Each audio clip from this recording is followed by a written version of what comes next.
Estou há 9 meses dedicando a minha vida à defesa da democracia e lutando contra esse golpe. Hoje, subo a essa tribuna querendo me dirigir diretamente a uma mulher brasileira, vítima pela segunda vez de uma injustiça grosseira, brutal, a presidenta Dilma Wanda Rousseff. Dilma, eles achavam que a senhora não teria coragem de vir aqui. Diziam que você não teria coragem de enfrentar seus algozes. Diziam que a senhora não suportaria uma avalanche de duras intervenções. Ah, presidenta, eles não conhecem a sua história, porque se conhecessem a sua história, lembrariam da sua fibra, da sua altivez, frente aos torturadores e aos juízes da justiça militar, que envergonhados taparam os olhos, enquanto a senhora os enfrentou de cabeça erguida. Lá, eles taparam os olhos. Ontem aqui, taparam os ouvidos. Onde estavam aqueles que iam encurralar a presidenta, atemorizá-la, envergonhá-la? Pareciam trêmulos, ficaram pequenos na frente da senhora, não conseguiram encará-la de frente, não conseguiram ouvir as verdades sobre esse golpe. Ontem, presidenta Dilma, a senhora nos orgulhou, desmontou para o Brasil, o mundo e a história esse golpe. Toda a imprensa internacional reconheceu que seu discurso foi histórico, demolidor. Mesmo assim, eles não querem saber da verdade. Isso aqui é uma farsa. Seus argumentos são irrefutáveis. Todos aqui sabem que não houve crime de responsabilidade. Esse processo não passa de um mero pretexto.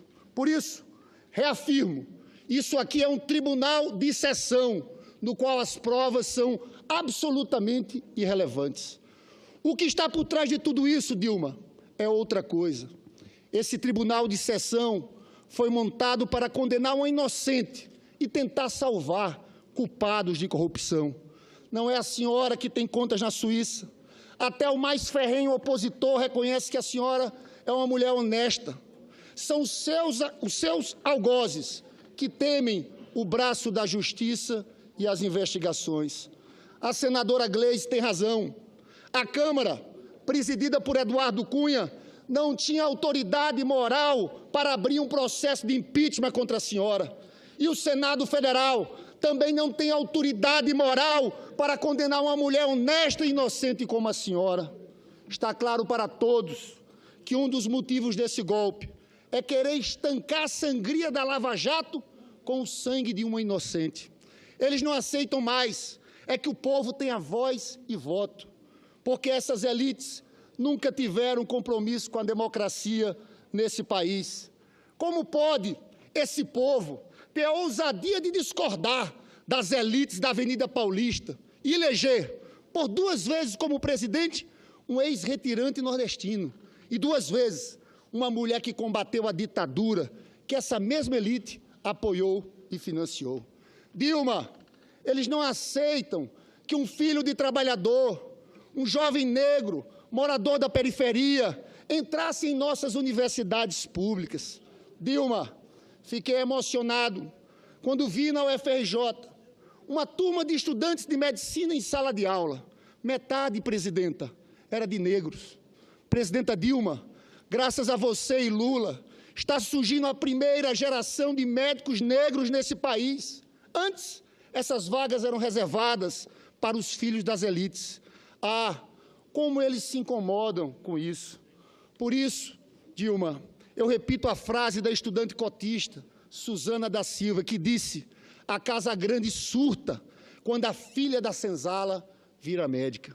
Eles não aceitam, Dilma, que pobres, pedreiros, porteiros, empregadas domésticas frequentem aeroportos e viajem de avião. Eles não aceitam, como disse o senador Jorge Viana, que uma favelada seja referência de sucesso no Brasil, como aconteceu com Rafaela Silva, nascida na Cidade de Deus, que ganhou a primeira medalha de ouro nas Olimpíadas, graças ao apoio dos programas sociais que a senhora criou. Eles não aceitam que a senhora tem acabado com a semi-escravidão das empregadas domésticas, presidenta Dilma. Eles não aceitam a ascensão social dos mais pobres. Eles sempre criticaram o Bolsa Família. Diziam que era Bolsa Esmola, Bolsa Preguiça. Eles sempre viram os pobres como uma ralé sem direitos. Eles sempre viram os pobres como um problema, não como uma solução. Quero ver, presidenta, como os senadores do Nordeste vão se explicar para seu povo quando a fome voltar a matar crianças que as políticas sociais, sua e de Lula, estavam salvando. Não se enganem, desvincular o salário mínimo dos benefícios previdenciários e vários outros cortes de direitos anunciados por esse governo interino significará uma sentença de morte para os mais pobres. Eles não aceitam que os trabalhadores tenham aumento acima da inflação. Na época do Fernando Henrique, diziam que era impossível aumentar o salário mínimo sem aumentar a inflação. Lula e a senhora aumentaram o salário mínimo 77% acima da inflação e não aconteceu nada. Agora reclamam que o salário mínimo está muito alto, que está tirando competitividade das empresas. Balela! O que eles querem é aumentar a taxa de lucro das grandes empresas. Dilma, não podemos esquecer que um dos motivos da campanha contra Getúlio é que ele teve a ousadia de dobrar o valor do salário mínimo no dia 1º de maio de 54 e também por ter criado em 53 a Petrobras. Contra a senhora, também tem os dois motivos. Querem lhe afastar para reduzir os salários, aumentar os lucros do grande empresariado e entregar o pré-sal às multinacionais do petróleo. Dilma, eles não aceitam a política externa altiva e ativa, que resgatou nossa soberania. Querem a volta do Brasil pequeno, subserviente aos Estados Unidos e às grandes potências. Dilma, eu tenho repetido que esse é um golpe de classe, é um golpe contra os trabalhadores, a juventude, as mulheres, os negros. É um golpe contra o Brasil para todos, é um golpe por um Brasil para poucos. Eles querem, presidenta, tirar a senhora, porque a senhora e o Lula têm lado, o lado dos pobres, dos trabalhadores. Eles querem tirar vocês para varrer os direitos dos trabalhadores. Eles acham que vai ser fácil. Eles não conhecem o nosso povo. Esse povo que pela primeira vez na história experimentou direitos, melhorou a vida, não vai aceitar passivamente a pauta reacionária dos golpistas. Presidenta, eu tenho ficado muito comovido com a forma como a senhora está enfrentando todo esse processo. Poucos sabem, eu não era tão próximo da senhora, tinha divergências, votei contra o ajuste fiscal, eu me aproximei verdadeiramente da senhora agora nessa luta pela democracia. E confesso que estou muito impressionado com sua capacidade de luta.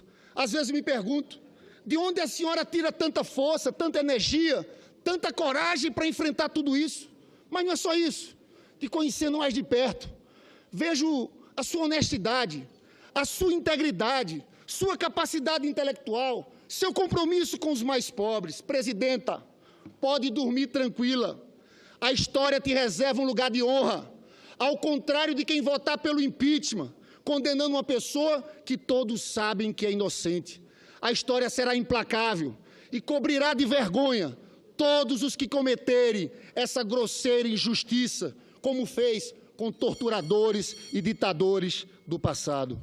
Dilma, hoje o senador Roberto Requião lembrou que a sessão presidida por Auro de Moura Andrade, que cassou o presidente João Goulart, foi anulada recentemente pelo Senado Federal. Presidenta, se esse golpe se consumar, nós não esqueceremos esse dia.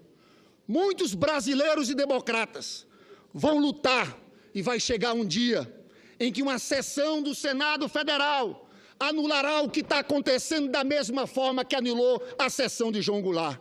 Dilma, a senhora jamais precisará esconder o seu rosto. A senhora sempre poderá olhar para o Brasil e seu povo de frente, de cabeça erguida. Viva Dilma Rousseff! Viva a democracia brasileira!